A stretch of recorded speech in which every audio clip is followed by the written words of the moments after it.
말씀 또 행장 4절로 마지막 48절까지입니다. 또 본인데요.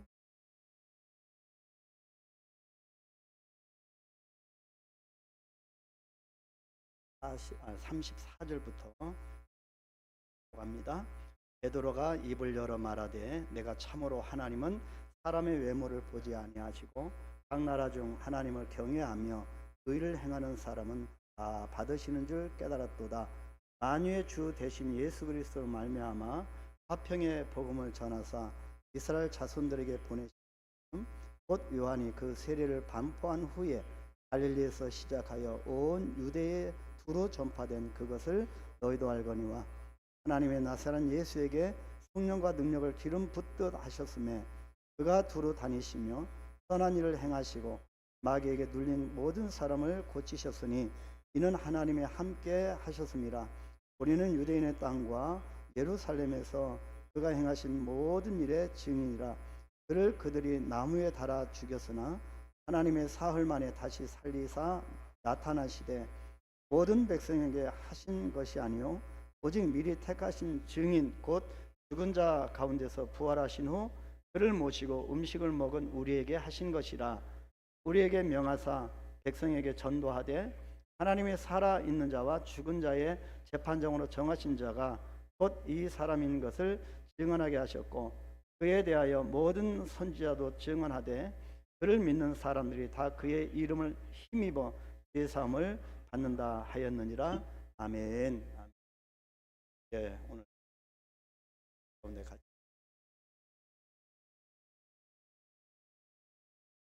그런 학교 주가 혼되었습니다.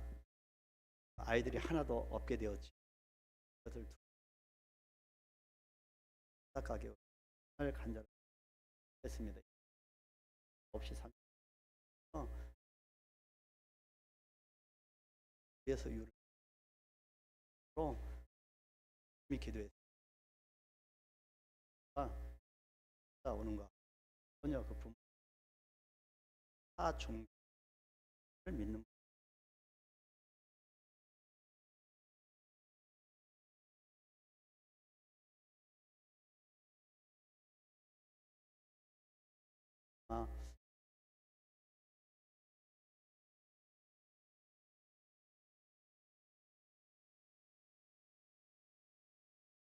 학교에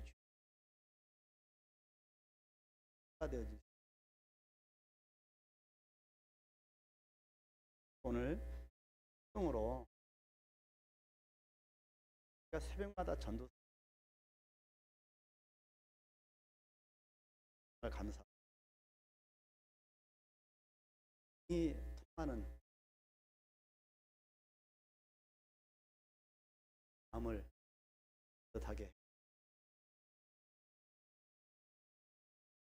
밤새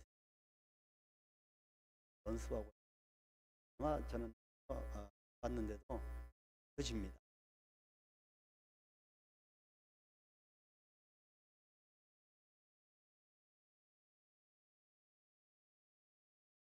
지금 전에 굉장히 집중 딱 그렇게 해를 볼 때도 자꾸 아까 교두권 할 때도 그렇게 열연히 하시고 그럴 때마다 제가 지금 생각이 너무 복잡해요. 신앙을 통하여 그걸 어떻게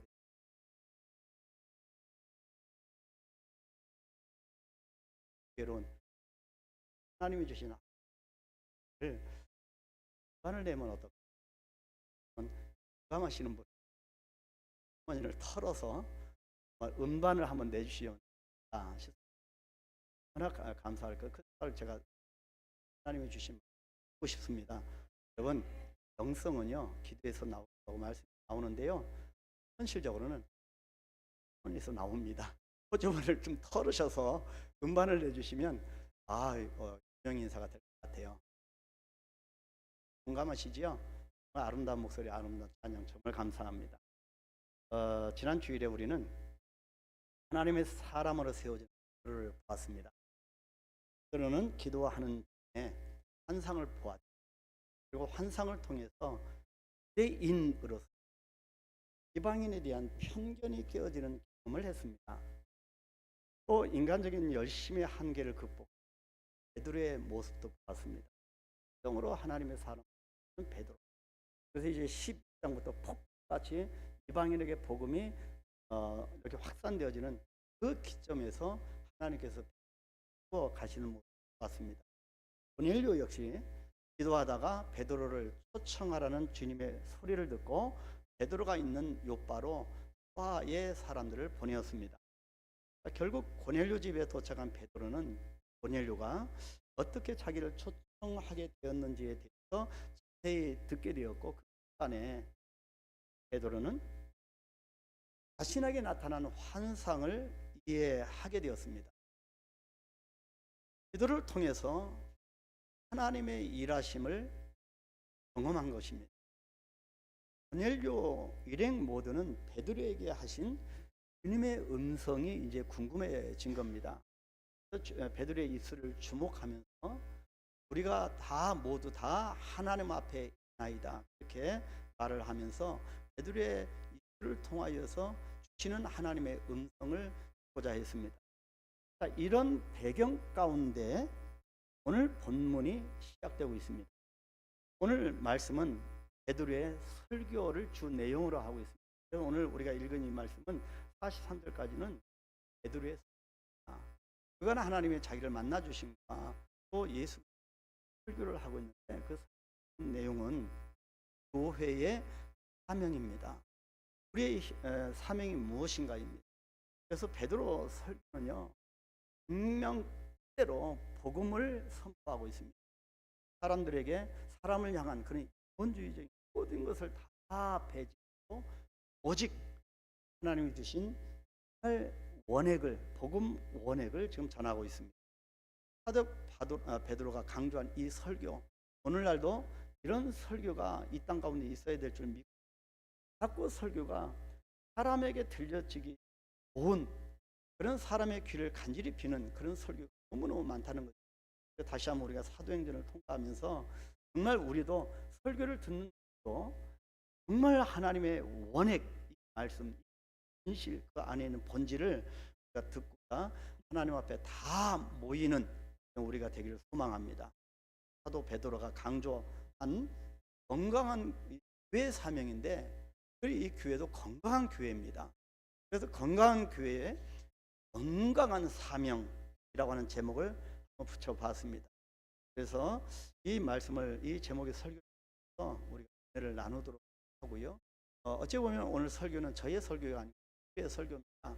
베드로의 설교를 제가 좀 더 해석을 가미해서 더 설명을 하는데요. 그래서 제가 베드로의 설교를 좀 어떻게 훼손시킬까 참 주저주저하면서 두려운 마음으로, 첫 번째, 건강한 교회의 건강한 사명, 즉 예수 그리스도를 높여야 한다는 것입니다. 모든 설교의 핵심이 예수 그리스도. 구약에서도 예수님이 나와야 되고 신약에서도 예수님이 나와야 합니다. 그래서 베드로가 지금 예수 그리스도를 높이는 설교를 하고 있습니다. 오늘 본문 34절 35절, 베드로가 입을 열어 말하되 내가 참으로 하나님은 사람의 외모를 보지 아니하시고 각 나라 중 하나님을 경외하며 의를 행하는 사람은 다 받으시는 줄 깨달았도다. 이제 깨닫게 된 겁니다. 베드로가 하나님께서 모든 사람이 구원을 받으며 진리를 알기 원하신다고 하는 것을 깨닫게 되었다는 것입니다. 이 사실을 깨달은 후에 베드로는 36절에서 40절까지 아주 많은 분량을 통하여서 하나님의 구원하심이 예수 그리스도를 통해서 이 땅에서 이루어진 구속의 역사에 대해서 설교를 하고 있습니다. 한마디로 표현하면 예수 그리스도를 높이는 설교였습니다. 그 내용은 이렇습니다. 자, 36절에서 40절을 요약을 해보면, 하나님께서 이스라엘 자손에게 말씀을 보내셨는데 곧 예수 그리스도를 통하여 평화를 전하셨습니다. 예수 그리스도는 만민의 주님이십니다.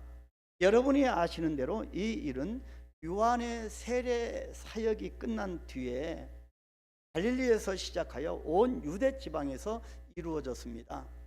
하나님께서 나사렛 예수에게 성령과 능력을 부어 주셨습니다.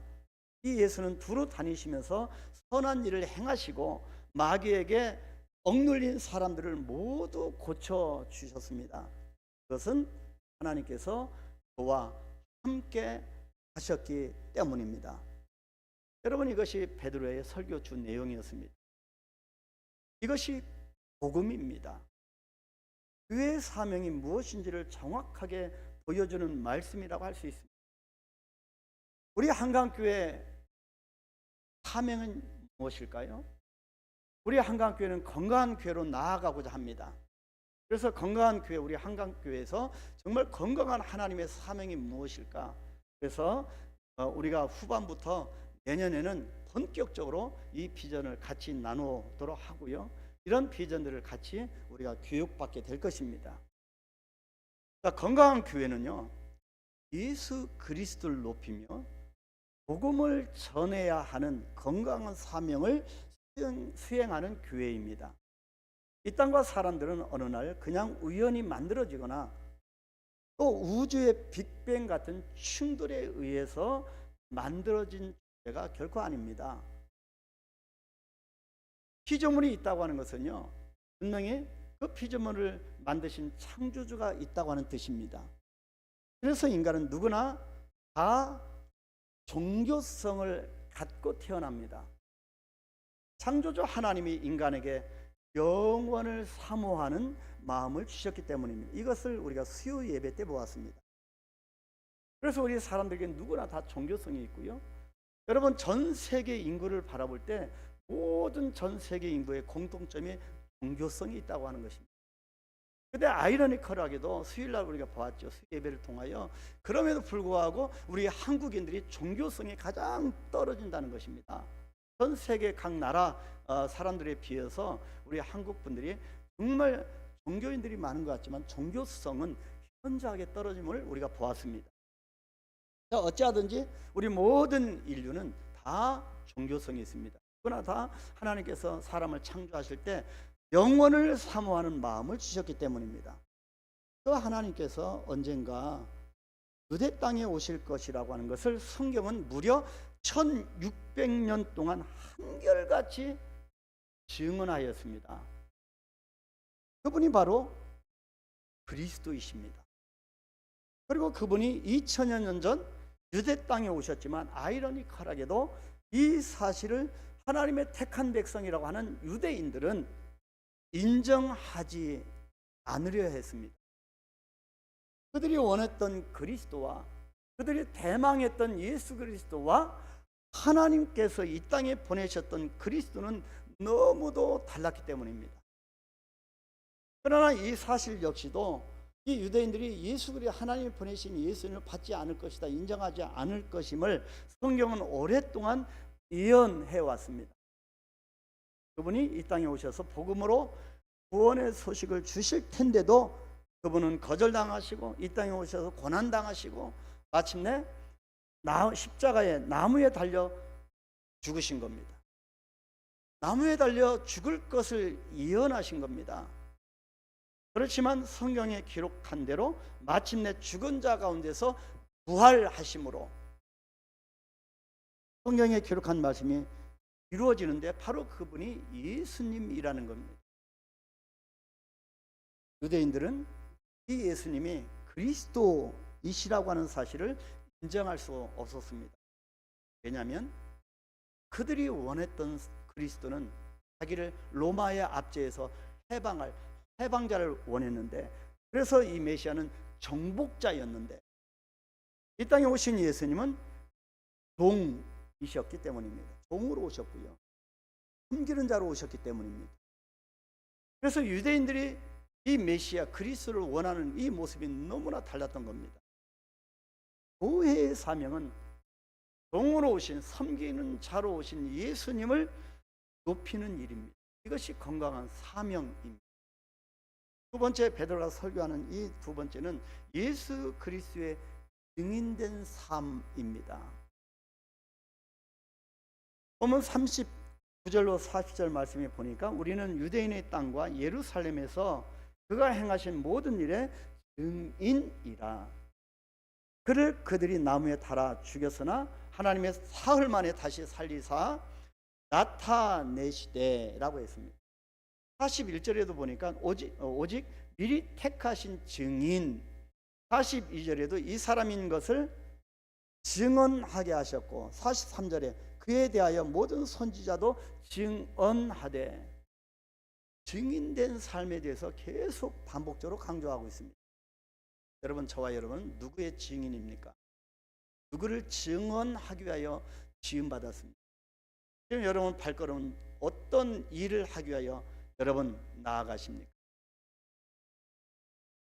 그래서 이 베드로의 설교를 종합하자면, 하나님의 구원하심이 예수님을 통해서 맨 처음에 갈릴리에서 시작하여 온 유대 지방에 퍼지게 됐는데, 그 예수님은 하나님의 본체이시고, 그리고 위로부터 주시는 성령과 능력으로 마귀에게 붙잡혀 있는 사람들을 자유케 하셨다는 것입니다. 그런데 사람들은 그가 누구인지 알지 못해서 그 예수님을, 이 땅에 오신 예수님을 죽였지만, 그는 말씀대로 다시 부활하셨고, 우리는 이 일에 예수님이 이 땅에 오셔서 고난받으시고 또 죄인 구원을 위하여 죽으셨지만 다시 부활하셨음을, 이 일에 우리는 증인이라는 것입니다. 그것이 성경을 꿰뚫는 구속 역사, 즉 복음입니다. 우리는 복음을 안고 있는, 붙들고 있는 자들입니다. 그래서 우리는 복음을 선전해야 하는 그런 삶을 살아가야 하는 것이 우리의 사명입니다. 이 땅에 오신 예수님께서 하신 일을 한마디로 얘기한다면 그것은 자유케 하신 일이셨습니다. 사람을 속박하는 것이 아니라 속박된 사람을 자유케 하시는 일이 예수님께 이 땅에 오셔서 하신 일입니다.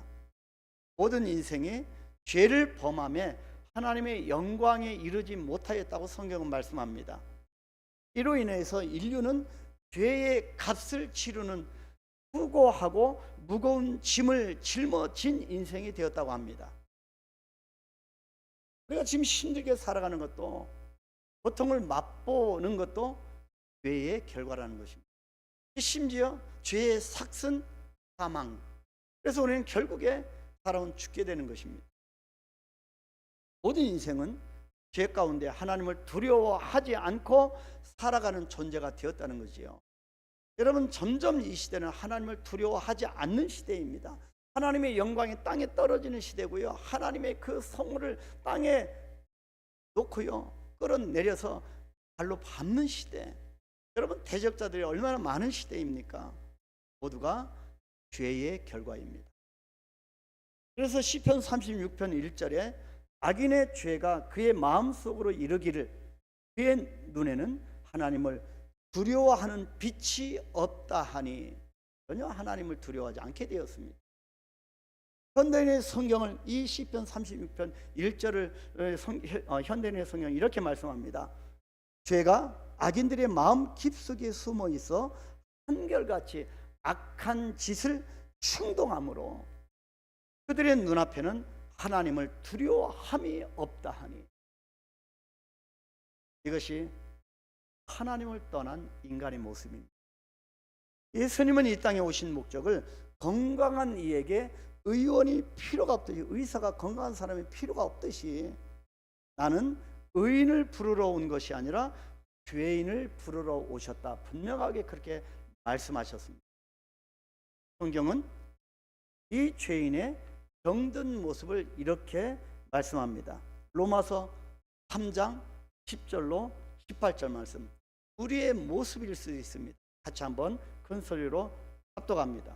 기록된 바 의인은 없나니 하나도 없으며 깨닫는 자도 없고 하나님을 찾는 자도 없고 다 치우쳐 함께 무익하게 되고 선을 행하는 자는 없나니 하나도 없도다. 그들의 목구멍은 열린 무덤이요 그 혀로는 속임을 일삼으며 그 입술에는 독사의 톡이 있고 그 입에는 저주와 악독이 가득하고 그 발은 피 흘린 데 빠른지라. 파멸과 고생이 그 길에 있어 평강의 길을 알지 못하였고 그들의 눈앞에 하나님을 두려워함이 없느니라 함과 같으니라. 죄인들의 공통점이 하나님을 두려워하지 않는다는 것입니다. 자기가 말하는 것, 자기가 행동하는 것, 하나님을 두려워하지 않는 겁니다. 하나님은 지난주에도 그렇고 또 저번 금요기도회 때도 그렇고 코람되어 하나님 앞에 삶을 살아갈 것을 계속 강조하셨습니다. 참으로 비참하고 완전히 병든 인생이라고 볼 수 있습니다. 이와 같은 죄인들에게 예수님이 오셔서 하신 일, 오늘 본문 33절에서 그 오셔서 하신 일을 오늘 본문 33절에서 베드로는 이렇게 증언하고 있습니다. 하나님이 나사렛 예수에게 성령과 능력을 기름 붓듯 하셨으며 그가 두루 다니시며 선한 일을 행하시고 마귀에게 눌린 모든 사람을 고치셨으니 이는 하나님이 함께 하셨습니다. 예수님도요, 예수님의 하나님으로부터 받은 사명을 행하실 때 먼저 하나님께서 성령과 능력을 기름 붓듯 부어 주셨다고 했습니다. 예수님도 그러할진대 하물며 우리 일까 보냐입니다. 그래서 우리는 더 기도해야 되고 더욱 성령 충만받아야 합니다. 주님의 사명은 처음 아담 이후로 마귀에게 속아서 죄에 사로잡혀 살던 우리를 자유케 하시는 것이었습니다. 이 땅에 오셔서 죄로부터 자유케 하시는 것, 우리를 정말 자유케 하시는 것이 예수님이 이 땅에 오신 사명이었습니다.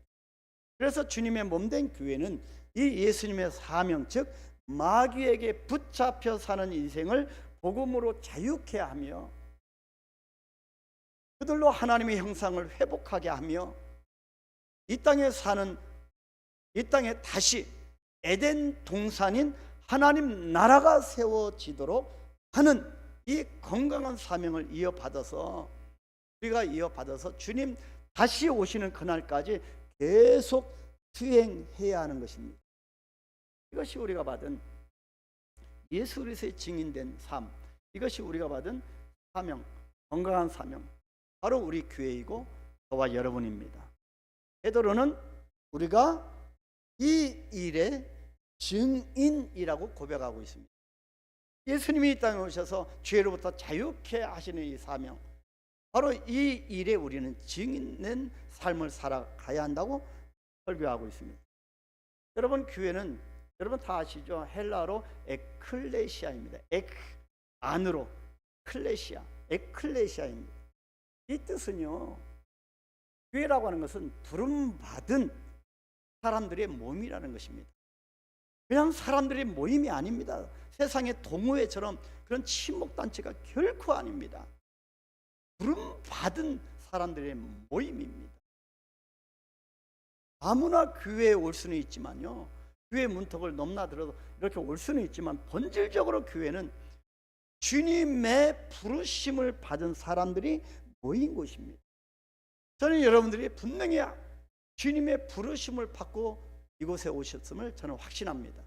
오늘 처음 오신 분들 참 귀하신 분이신데요, 한 영혼이 천하보다 귀하다 하셨으니 정말 귀하신 분인데, 이 땅 모든 걸 다 주고도 바꿀 수 없는 귀한 분이 오셨는데 분명히 하나님께서 이분도 부르심을 저는 확신합니다.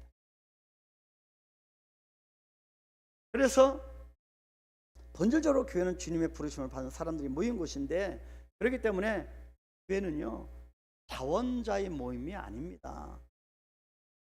여러분, 세상 모임은 자기가 하고 싶어서 자원할 수 있지만 교회는 아닙니다. 자원자의 모임이 아닙니다.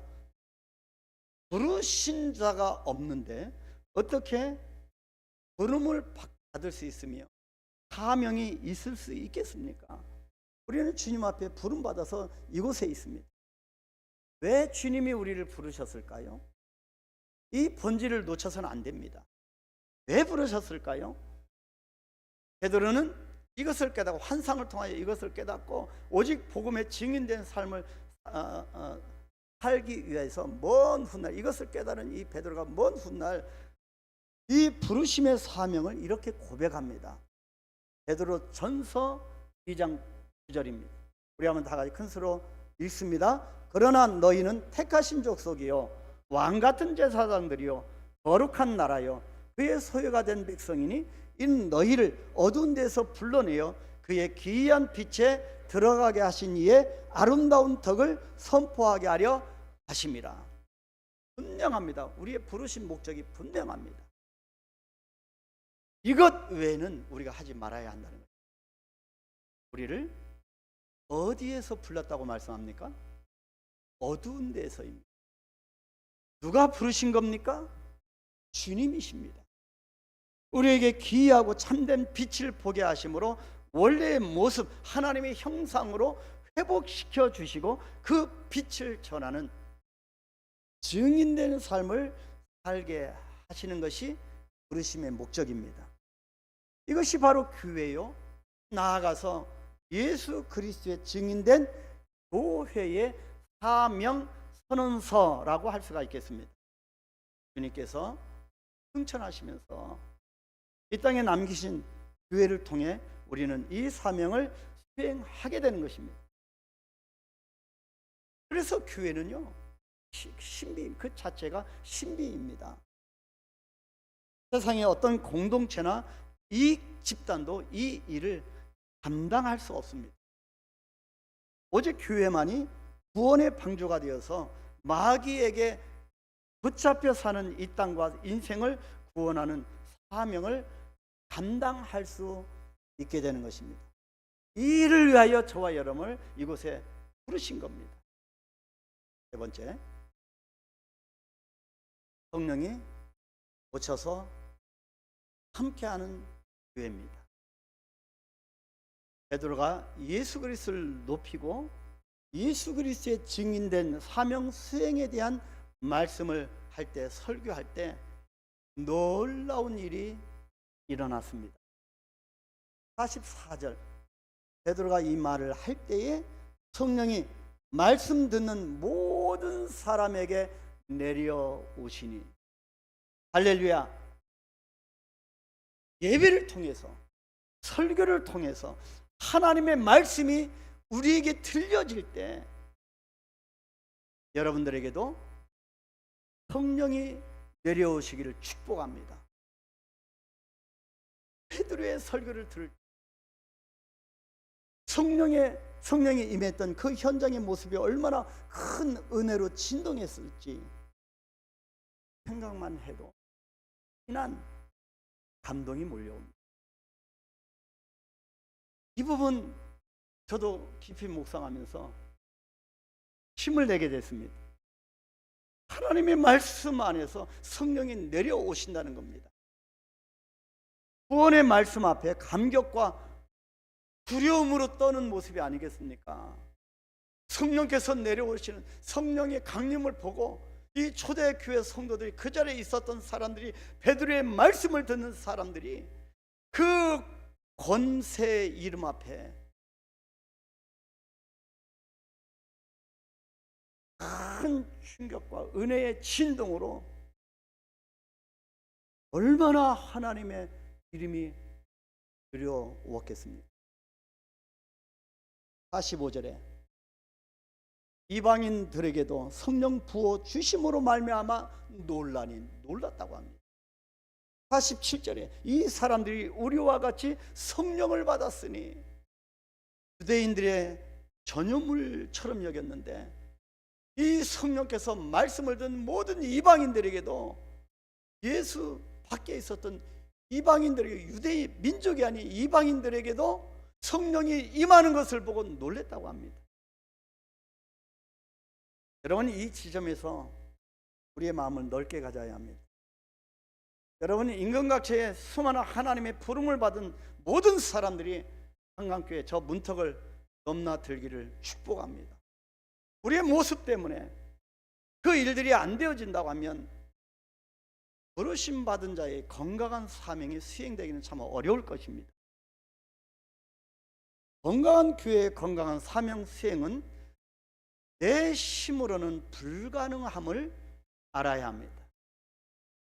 성령님이 함께 하셔야 가능합니다. 성령께서 우리에게 임하실 때 권능을 받게 되고 증인이 될 수 있습니다. 그래서 교회의 주인은 성령님이십니다. 그래서 내가 예수를, 나의 자랑은 예수를 오래 믿은 것이 아니라 성령님과 함께 동행하는 것이 우리의 자랑이 되어야 합니다. 여러분, 예수를 오래 믿었다라고 하는 그것 때문에 얼마나 우리가 그 허점에 빠지는지 모릅니다. 교회의 주인은 성령님이십니다. 교회는 예수님이 승천하신 다음에 성령님의 도래와 성령의 임재와 함께 세워진 주님의 몸입니다. 따라서 교회는 성령님의 임재가 그 무엇보다도 가장 중요합니다. 그래서 오늘 이 베드로의 설교는요, 교리적으로도 신학적으로도 정말 복음의 엑기스를 전하는 그런 말씀이기 때문에 우리 마음이 뜨거워지는 겁니다. 결코 사람을 두려워하거나 사람의 이 마음을 어찌할까, 흔들어 놓으면 어찌할까, 그런 눈치 보는 설교가 아니었어요. 말 그대로 예수 그리스도 선포하고 선포할 때 성령님이 내려오는 놀라운 진동의 현장이었습니다. 그래서 교회는 성령님의 임재가 그 무엇보다도 중요한 것입니다. 성령님의 임재가 없는 교회는요, 인간들의 모임일 뿐입니다. 다시 말씀드리지만 하나님의 말씀으로 베이스를 깔고 성령님의 임재가 없는 그 교회는 사람들의 모임일 뿐입니다. 친목회일 뿐입니다.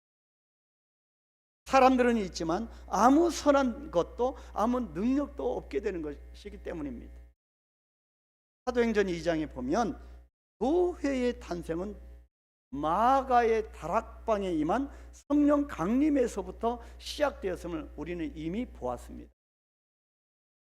철저하게 초대교회 교회는 교회의 출발은 성령 강림의 역사입니다. 우리 한강교회 주인은 그래서 성령님이십니다. 우리 모두는 그분의 종입니다. 우리는 그분을 뛰어넘을 수가 없습니다. 아무리 우리가 은사가 많고 아무리 출중해도 성령님을 뛰어넘을 수 없습니다. 우리는 종이기 때문입니다. 그리스도의 증인된 도구이기 때문입니다. 그분만이 우리의 참 인도자이십니다. 그래서 교회와 성도는 성령의 음성에 민감해야 합니다. 그래야 그런 길을 갈 수 있습니다. 분명히 우리는 이 말씀을 분별하여서 우리 이 땅 가운데 증인된 삶을 훌륭하게 살아내는 우리가 되기를 소망합니다. 사랑하는 우리 성도 여러분, 작은 밀알 하나가 땅에 떨어져 죽으면 열매를 많이 맺는다고 하는 신약 성경에서의 주님의 이 말씀은 참으로 그 자체가 신비입니다. 밀알이 땅에 떨어져 죽어야 한답니다. 그래야 많은 열매가 맺힌답니다. 그런데 이 말씀을, 주님의 말씀을 들었던 그 당시 사람들은 이 말을 얼마나 이해했을까요? 우리도 이 말씀을 볼 때마다 이 주님의 이 진위를, 이 본질을, 주님이 하고자 하는 그 진실을 얼마나 우리가 알고 있을까요? 그래서 사람의 말은 진실된 말, 이 본뜻이 중요합니다. 예수님의 이 말, 여러분 얼마나 그 당시에 사람들이 알았을까요? 밀알 하나가 죽어 수많은 사람을 먹이게 될 줄을, 그리고 겨자씨 하나가 심겨져서 마침내 새들이 깃드는 큰 나무가 될 줄을, 그리고 이렇게 풍성한 하나님의 나라가 이루어질 줄을 알았을까요? 그것이 믿음입니다. 그래서 오늘날 주님의 몸된 우리 한강교회가 여기까지 올 수 있도록 인도해 주신 하나님께 모든 영광을 돌리게 되는 것입니다. 주님이 한강교회 맨 처음에 하나의 밀알이 심겨졌을 때, 여러분 저들의 헌신을 통하여 한강교회 오늘날 이렇게 풍성해질 줄 누가 알았겠습니까? 묵묵히 자리를 지켜주신 여러분들의 헌신과 사랑에 정말 감사의 마음을 전합니다. 주님께서 교회를 당신의 몸으로 말씀하셨듯이 이 교회를 섬기는 저와 여러분 역시 그 몸의 지체가 되어서 주님과 또 우리 모두에게 우리 서로에게 한 몸이 되는 것입니다. 그래서 지금까지 여러분의 이 수고한 눈물을 주님은 모른다 하지 아니하시고 영원히 기억하시고 하늘의 상급을 예배하고 계십니다. 이 땅에서도 풍성한 은혜를 베풀어 주시고 계십니다. 그래서 주님은 우리에게 하나 되기를 힘써 지키라고 말씀하십니다. 날마다 항상 주님께 붙어 있으라고 말씀하시며, 그래서 견고히 흔들리지 말고 서 있으라고 말씀하시는 것입니다. 그 이유는 하나 되지 못하게 하고 붙어 있지 못하게 하고 견고히 서지 못하게 하는 자, 즉 빼앗는 자가 있기 때문입니다. 그래서 예수님이 십자가에서 우리 모든 죄인들을 위하여 십자가 지시기 죽으시기 수시간 전에 너희는 하나가 되라 말씀하셨는데, 하나 되지 못하게 하는 그런 이 흑암의 세력의 그런 간교가 분명히 있기 때문에, 빼앗는 자가 있기 때문에 그렇게 말씀하신 겁니다. 그래서 교회는 겉으로 보면 그냥 사람들이 모여서 예배를 드리고요, 이런저런 프로그램이 진행되는 것처럼 보이지만, 교회의 실체는 그 진리를 지키는 자와 허무는 자 사이의 영적 전쟁입니다. 그래서 사탄의 간교는 생각보다 훨씬 더 치열하고 치밀하고 위험합니다. 간교의 이 강한 영향력으로 교회를 허뭅니다. 관계의 금이 가게 하고 무기력하게 만들어 버립니다. 따라서 교회의 처음 시작이 그랬듯이, 교회는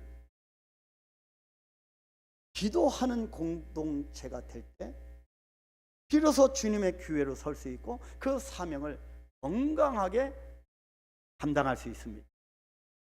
우리는 우는 사자처럼 덤벼드는 마귀의 괴계를 이길 수 있는 것은 오직 주님께 엎드려서 위로부터 주시는 힘입니다. 이 힘을 받지 않고는 도저히 이겨낼 수가 없습니다. 이것이 주님의 몸된 교회의 유일한 힘입니다.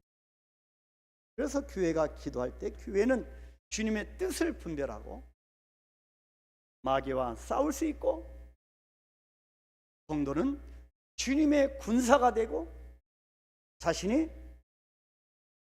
내 자신이 걸어다니는 주님의 교회인 것을 알게 됩니다. 여러분, 교회에 속하지 않은 그리스도인은 아무도 없습니다. 교회는 주님의 몸이요, 우리는 그의 몸의 지체이기 때문입니다. 그래서 우리는 다 그리스도인이라 함은 다 교회에 소속된 한 지체입니다. 그런데 한 발자국 더 나아가서 이런 교회의 신비를 경험한 사람은 바로 자신이 주님의 교회가 됨을 깨달아서 함께 모여 예배하고 훈련받고 세상에 흩어져 제자의 삶을 살아가면서 교회의 사명을 다하는 삶을 살아가게 되는 것입니다. 그래서 우리 교회에 증인된 삶 살아가는, 목요일도 금요일도 토요일도 이렇게 열심히 이렇게 제자의 삶을, 증인된 삶을 살아가는 것을 보게 됩니다. 그래서 이 주님의 이 은혜 가운데 사랑으로 밥을 짓는 성도들, 사랑 운행하고 교회 청소하고 우리가 한 목소리로 같이 연합하는 이 아름다운 하모니가 있게 되는 것입니다. 하나님이 이런 아름다운 헌신들을 보고 계십니다. 다시 힘을 내어서 예수 그리스도를 높이는 우리 교회, 그리고 예수 그리스도의 증인된 교회 성도, 성령께서 오셔서 함께하는 교회, 성령이 내려오시는, 우리를 향하여 성령께서 내려오시는 이와 같은 건강한 교회의 건강한 사명이 바로 우리 한강교회와 우리에게 있어지기를 진심으로 축복합니다.